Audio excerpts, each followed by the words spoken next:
Illinois Stories is brought to you by the Corporation for Public Broadcasting and by the support of viewers like you. Thank you.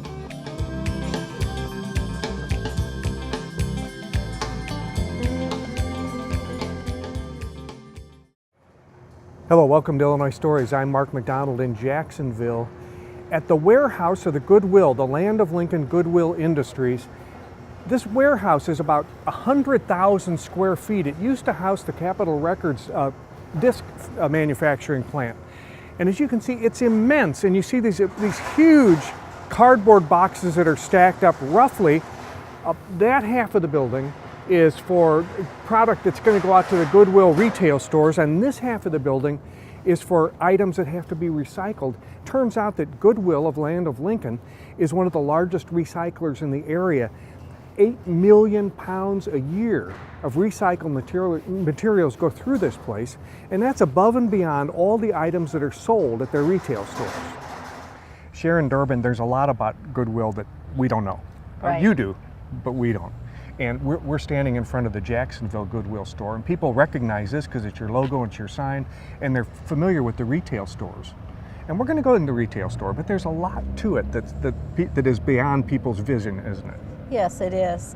Well, you know, the whole premise behind Goodwill started with a pastor in Boston that wanted to help people, but he didn't want to give a handout. He wanted to hand up. And so he's the real creator behind the whole business model that we work with on a daily basis by bringing in the donations and putting people to work so they can be self-sufficient and supply for their families. And so that's the whole premise that started this store and all of our stores and across the organization as a whole. So it's really exciting as people walk in, and you know, the Goodwill shopper that comes here every day looking for the treasure and the individuals that donate, and it all comes back down to giving people jobs. During this program, we're going to go through the retail with you, but we're also going to go and see where the donations are brought in and how they're treated and how they're priced and how they're boxed and how they're separated and all that kind of thing. And in Jacksonville, here, you also have an immense warehouse that we're going to tour. Right. And you have a career center here as well, and we're going to learn about that. But for right now, let's go in and take a look at the retail center, and maybe you can show us around a little bit, okay? Sure.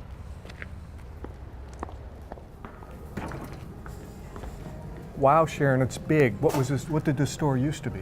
It used to be Walmart, and Walmart decided that this was too small, and so they moved to a larger facility. For Walmart, but not too small for Goodwill. Right. This is probably one of your bigger centers, isn't it? Yeah, this is one of we have 3 centers that's comparable to size, and this is one of them.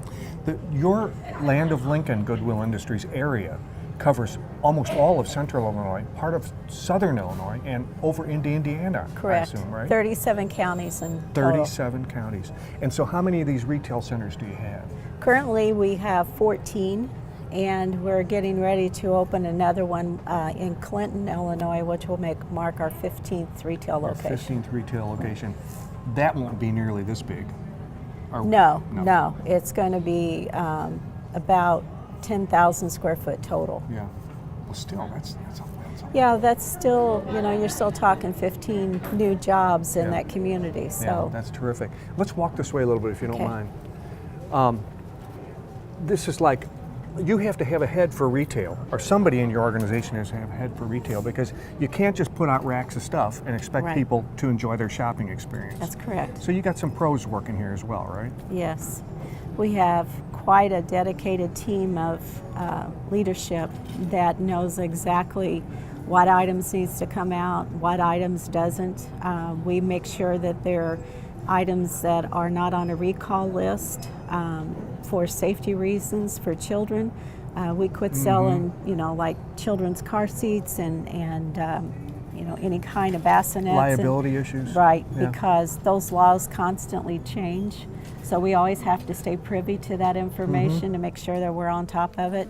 And then the pricing, you know, what's the right price point for every item, and it's all based on quality.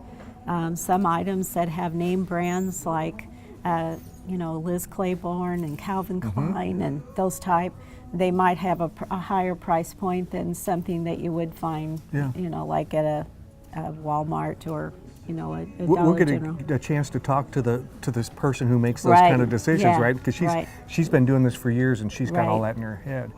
But this is, okay, 15 retails plus everything else that I mentioned. That is comes out to have an enormous budget. And in fact, your retail takes care of almost all of your budget, doesn't it? Correct, yes.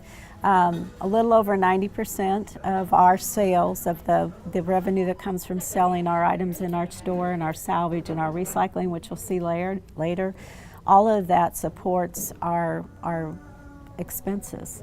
And so we have a small window that we still get money from the state to supply to support some of our mission programs, but the bulk of the money that comes into these stores is what keeps our doors open and keeps our people employed and paid salaries. And now you mentioned to me earlier that you strive to hire as many full-time people as you can, and those full-time people get full benefits when they're full-time employees, and you have hundreds of employees, don't you? Yes, we do. Yeah, we right now we're about 420 employees. Almost 300 of those individuals are full-time, and the rest are part-time. And then we also have about 72 individuals that's through our vocational rehab program.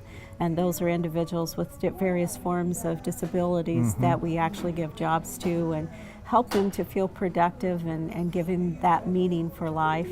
And they're our party people, we call them, because they're just happy people and they like to party. And they're happier when they have a job, yes, right? Yeah. When they have a place they need to go that day and be of use, that's when they're happiest. Right. I've said it many times, if every employee including myself, that would walk in that would have the same attitude as our participants, our clients does, it would be one happy place because they don't have bad days. And so you really enjoy being around them. Yeah. You mentioned this outside, but I think it's worth repeating again. The whole mission of Goodwill, and not just yours, but the other area Goodwills as well, is to provide employment for people who don't have it. Right. Wouldn't otherwise have it, can't get it anywhere else. That still remains your real function, doesn't it? Yes, it does.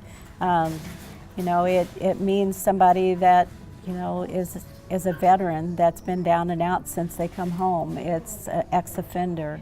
It's someone that graduated high school and doesn't know what to do with the next step of their life. It could be somebody that, has a disability. We have an individual that works in one of our stores in Springfield that, the only mode of transportation he has is a wheelchair. And he searched for 15 years before somebody would give him a job, and Goodwill was the first employer, and we love him. So, regardless of what your barrier is, we'll work with them because they become not only an employee, but as I tell every employee that walks through the door, now you've become a part of the Goodwill family. Because if you're hurting, you're having a hard time, we're hurting with you. And that's just the way, the culture that we have built here. So we want people to feel embraced and a part of, and most of all, a team to support our mission. Yeah. And in fact, you have 5 training centers in your area. And those training centers are not only to train people to work at Goodwill, they're to train people to work wherever they can be employed, gainfully employed. Correct. Thank you, Sharon. You're welcome.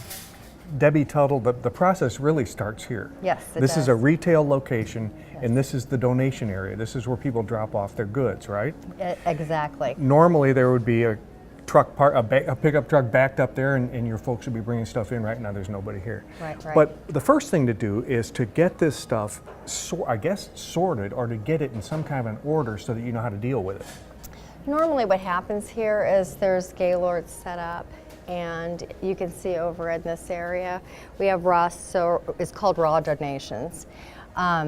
They separate them into categories. And once they're separated into categories, like you can see, we have raw textiles, which is clothing, shoes, purses, electronics, DVDs, we have books, those type of items. We have these categories. They're split up. Some of the stuff is brought and put into carts where they're automatically taken over to the sorting areas. Okay. At that point, the quality is selected, and it's either priced to be sold, stored, or salvaged. Okay, let's walk through that process a little bit. Let's Okay. go over here. What's this man doing here? What's he? This man is actually filling up a spring cart from a raw donation Gaylord. So what's happened is the donation came in, the material handler filled that up, it's been stored, they need more clothes, he's filling it up for them to actually sort through. And then, is this the same process here, only different kind? This is glass and housewares? Exactly. She, this is all, we call it wares, and she is separating these wares into the different categories. At this point, she's going to, again, it's either going to be, she's going to sell it to price, salvage it, you know, or it'll be stored. You know, like storing means like Christmas, the holidays is what we store. Ah, okay. So it when I'm wouldn't go saying out, stored, it wouldn't go out in means retail stored. right now. It would be held back for a special occasion. Correct, sometime. like Okay. Christmas, seasonal stuff. seasonal Okay, stuff. all right. Yes, and that's what we yes. got here. This is seasonal, right? Yes, we're getting ready for the holiday. It's Okay. St. Patrick's Day. Okay. Yes. So this all stays together, and it'll be Yes. put. Actually, you can start putting it out now, can't you? Exactly. This was in storage. So they've actually, we're starting to put that out. Ah. So they've brought that out and they're putting it in. That's what we do, like, you know, the other holidays. Okay, so all of this back here, and you can see Yeah. this is an immense area back here. Oh, This yes. has all been sorted. Right. And it's all on racks the way you want it to go out into Correct. retail? Correct. So this is quite a process though, because a lot of this stuff is not retail worthy. Correct. What happens to that stuff? If Correct. it's got holes in it or it's not working right? That's considered salvage. And salvage is something that is taken to our warehouse. At that point, we try to sell it by the pound and to the public. And then if that doesn't work, then we sell it to a secondary vendor. Okay, and which- we're going to the warehouse. We're going to see Yes, that process yes, too. So now I it's- understand it's really interesting. Exactly. Okay, now how do you know how to price this stuff? I mean, that's an art, isn't it? Yes, we have price points for each thing. So your kids are $1.99 and so on. They're putting price points. Anything that is extraordinary, that's worth more in value, we put a little bit more on it, and we call that boutique. Yeah, but you have to know that. I mean, you have to know these brands, because if there's an exclusive brand that somebody might be willing to pay more for, your people have to know what that is and how to price that. Yes, we do. We have charts that we give them, and we provide training. So, you know, it's kind of like the thing. But, you know, things slip through, and that's what the gold is. So that's what people like to come and find. But, you know, mostly, you know, we try to put a good value on it so people can afford to shop. And And people know that this stuff has been carefully sorted through, so if there's something on the rack, they don't have to worry about it being defective in any way. That's already been taken care of. Correct. I mean, there are, you know, it is done by humans, and there is some human error, but mostly it is of good quality. It's, you know, near to new, gently worn is what we try to go for. And if it's not, like you said, if it's not worthy of being on the floor in the retail, then it's going to go to the warehouse, or it's going to be recycled, or it's going to be... Correct. Like right over here, they're putting this into a salvage Gaylord. The Gaylord is this box. This big box right here. And these are the items that there's either something wrong with it, it's got a hole, it's faded, zippers broke, missing buttons, that kind of thing. You know, it may not be totally not usable, so then it goes to the warehouse, and then that's where they buy it by the pound. And maybe a seamstress is going to take it, they're going to use it for something different. But when it's getting sold at this level, people are wanting to buy it near to new. You know, I'm coming in, I'm buying my kids clothes for school, so I want them new. Okay, now I want to turn around here and I want to look way at the back there, and all those Gaylord boxes there, they're stacked and stacked and stacked. Thousands of pounds of stuff. Where's that going? That's really, right now those are being stored. They're either holiday, you know, it could be, I think those are Halloween, I'm not sure, I Okay, can't. those aren't coming out though. They're going to come out at a particular time. Correct. And they're marked for that reason, huh? Correct, Okay. correct. So, like I said, anything that's, like even down to our clothing, if our summer clothes right now, they're actually being stored for this coming season. So summer's stored and then winter's put out, and then winter's stored and summer's put out. Yeah. Okay. Well, Deb, it's quite a process. It is. It really is. It's not like traditional retail, but it's definitely a different shopping experience. People love it, and it's a real magic to it. Well, you never know what you're going to find, do you? Correct, and that's on both ends. Yeah. It's in both ways. But yeah, it's a great place. I've been here almost 15 years, and I've loved every day. Yeah. Well, thank you. Yes, you're welcome. Laura Kuhl, in the Land of Lincoln Goodwill Industries area, there are 5 career centers like this one. This one's adjoining a retail center here in Jacksonville, and most of the other ones are too. And they look very similar to this, don't they? Correct. And you travel around training, doing classes for people who want to learn to upgrade some skills they might need in interviewing or getting out resumes or learning computer skills, some basic things that an employee might need before they could even apply for a job. Absolutely. We really want to equip people with tools. We just kind of view the career centers as a big toolbox, and we're handing out all the necessary tools for self-sufficiency through the power of work. Some people may come in here and they may be very qualified people at doing one thing.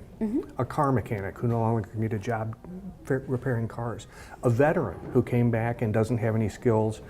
One thing they really need to learn to do is to use one of these laptops, isn't it? Because this is almost universally a tool they're going to need to use.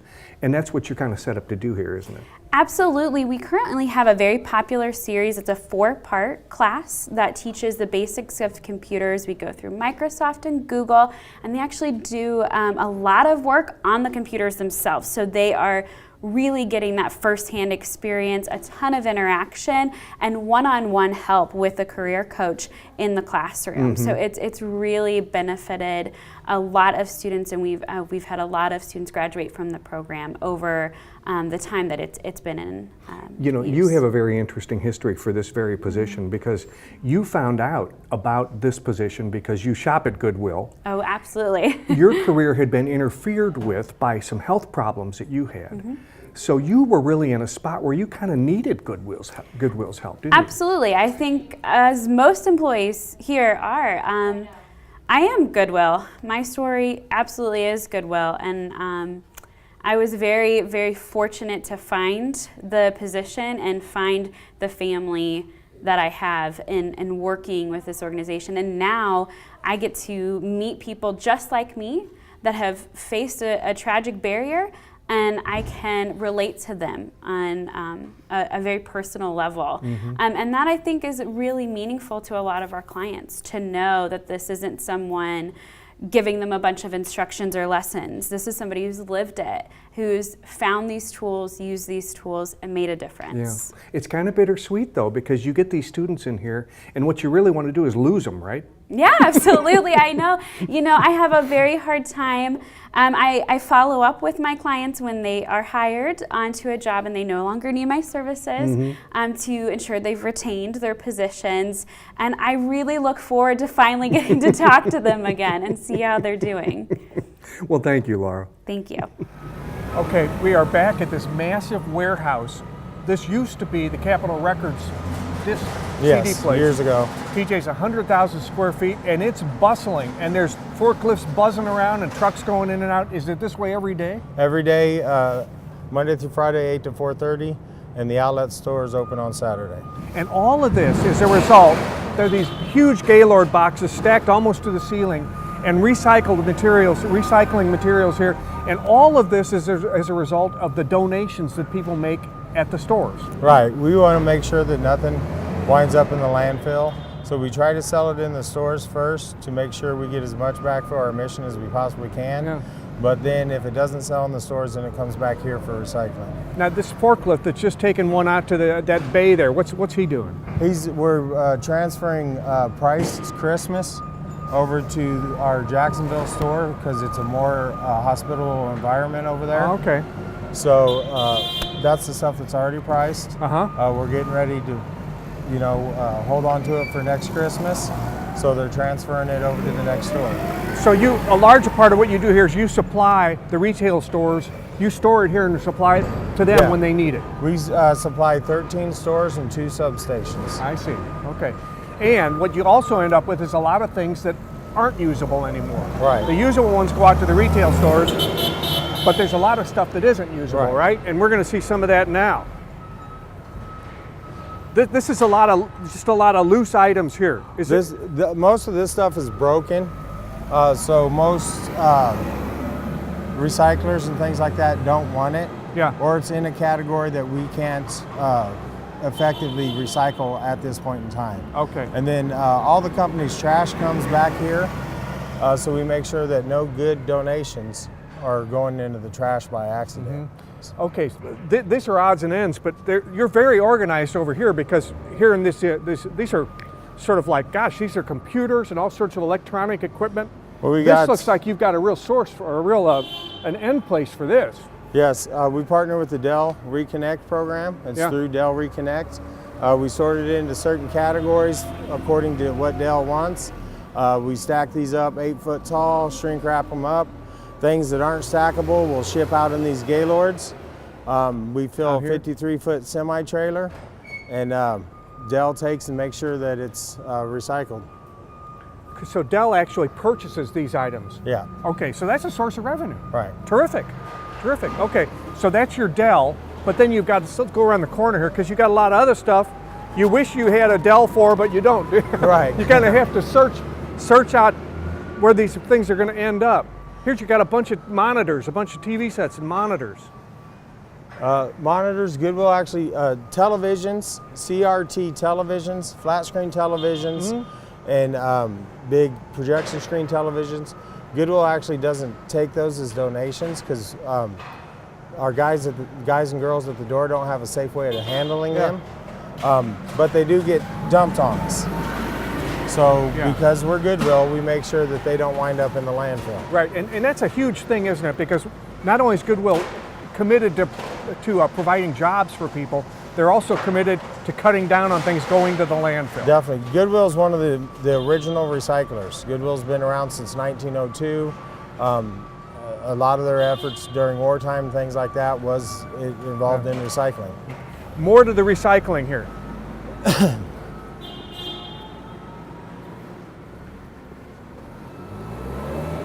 Is this all part of the Dell process? That's all part of the Dell. Anything that's shrink wrapped up. This is actually what we call salvage metal. We make sure that microwaves don't go in the landfill also, so those will go to a local metal vendor. And they purchase that? They purchase that. Okay, because that'll breed scrap, won't it? Yep. Now you'll have a series of these balers in here. In fact, I have a number of them. This one is just for cardboard? They're all three are interchangeable. Oh, they can bale anything. We can do all kinds of different product with them. We're just working on cardboard right now. Everybody either donates in a bag or a box. That's a lot of boxes at the end of the year, so we want to make sure that they get baled into something like this. Where do they end up? They usually go to a fiber plant, depending on availability of what plant is open, when the load's built. Depends on what plant we take it to. A lot of this stuff is going to the Bloomington Normal area. Okay. Let's go see what else we're baling here today.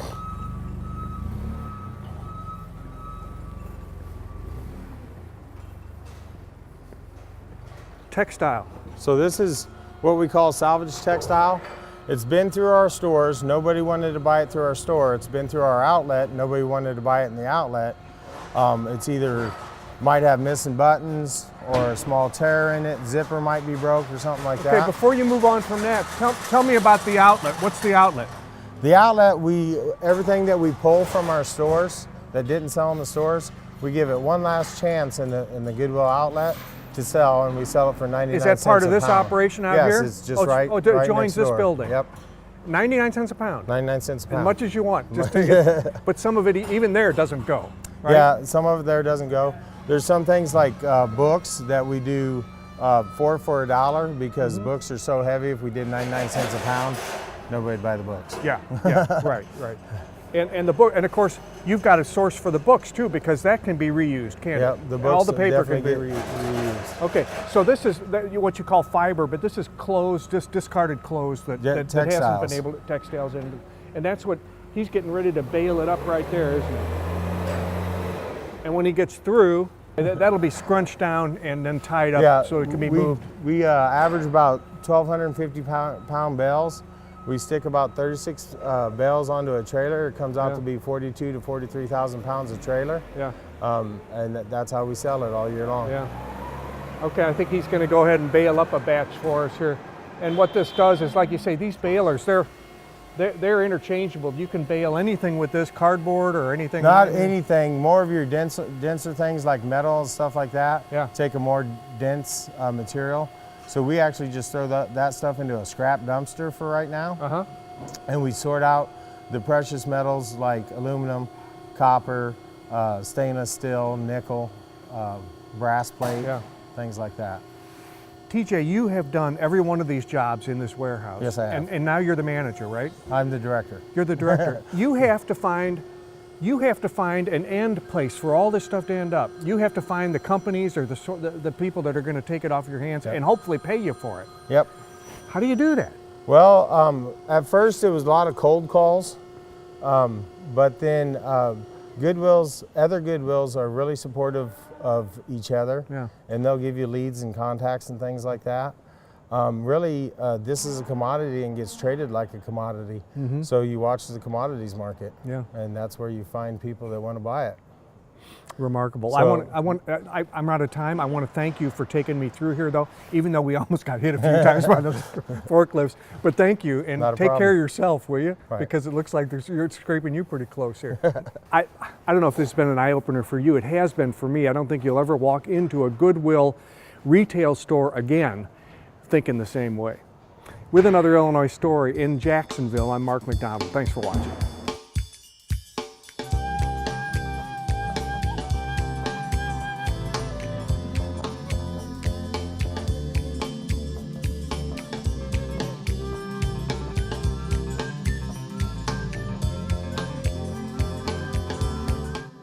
Illinois Stories is brought to you by the Corporation for Public Broadcasting, Illinois Arts Council Agency, and by the support of viewers like you.